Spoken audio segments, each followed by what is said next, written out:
കാസർഗോഡ് നാമനിർദ്ദേശ പത്രിക സമർപ്പിക്കാനുള്ള ടോക്കണിന്റെ പേരിൽ തർക്കം. ജില്ലാ സിവിൽ സ്റ്റേഷനിലെ ക്യൂവിൽ ആദ്യം നിന്ന തനിക്ക് ആദ്യത്തെ ടോക്കൺ നൽകിയില്ലെന്നാണ് UDF സ്ഥാനാർത്ഥിയും സിറ്റിംഗ് MPയുമായ രാജ്മോഹൻ ഉണ്ണിത്താന്റെ പരാതി. 9 മണി മുതൽ ക്യൂവിൽ നിൽക്കുന്ന തന്നെ തഴഞ്ഞ് ആദ്യത്തെ ടോക്കൺ LDF സ്ഥാനാർത്ഥി MV ബാലകൃഷ്ണന് നൽകാൻ ശ്രമമെന്നാണ് പരാതി. എന്നാൽ രാവിലെ 7 മണിക്ക് തന്നെ താൻ കളക്ടറേറ്റിൽ എത്തിയെന്നും CCTV ക്യാമറ പരിശോധിച്ചാൽ മനസ്സിലാകുമെന്നും ഇടത് സ്ഥാനാർത്ഥി MV ബാലകൃഷ്ണന്റെ പ്രതിനിധി അസീസ് കടപ്പുറം പറയുന്നു. ഈ വാദം വകവയ്ക്കാതെയാണ് കളക്ടറേറ്റിൽ രാജ്മോഹൻ ഉണ്ണിത്താന്റെ പ്രതിഷേധം. ആദ്യം വരുന്നവർക്ക് ആദ്യം എന്ന നിലയിലാണ് സിവിൽ സ്റ്റേഷനിൽ പത്രിക സമർപ്പിക്കാൻ ടോക്കൺ അനുവദിക്കുന്നതെന്ന് കളക്ടർ വ്യക്തമാക്കിയിരുന്നു. ഇത് പ്രകാരം രാജ്മോഹൻ ഉണ്ണിത്താൻ രാവിലെ 9 മണിക്ക് കളക്ടറേറ്റിലെത്തി കളക്ടറുടെ ഓഫീസിന് മുന്നിൽ നിന്നു. എന്നാൽ അതിനു മുൻപേ എത്തിയ അസീസ് കടപ്പുറം ഇവിടെ തന്നെ ബെഞ്ചിൽ ഇരിക്കുന്നുണ്ടായിരുന്നു. ടോക്കൺ അനുവദിക്കുമ്പോൾ ആദ്യം എത്തിയത് അസീസ് കടപ്പുറമാണെന്നായിരുന്നു കളക്ടറുടെ ഓഫീസിൽ നിന്നുള്ള മറുപടി. ഇതോടെയാണ് രാജ്മോഹൻ ഉണ്ണിത്താൻ പ്രതിഷേധിച്ചത്. അഭ്യാസം ഇറക്കേണ്ടെന്നും രാഷ്ട്രീയം കളിക്കാനാണെങ്കിൽ കളക്ടർ വേണ്ടല്ലോ എന്നും പറഞ്ഞ് രാജ്മോഹൻ ഉണ്ണിത്താൻ പ്രതിഷേധിക്കുകയായിരുന്നു.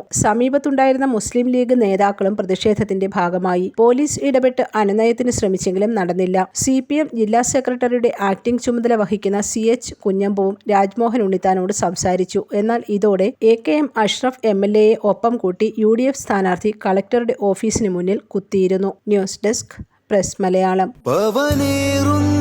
തങ്കമാണു നീ, ഒളിമായാത്ത തിങ്കളാണു നീ,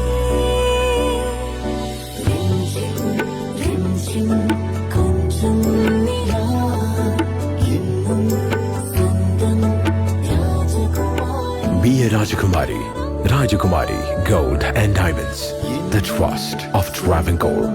രാജകുമാരി.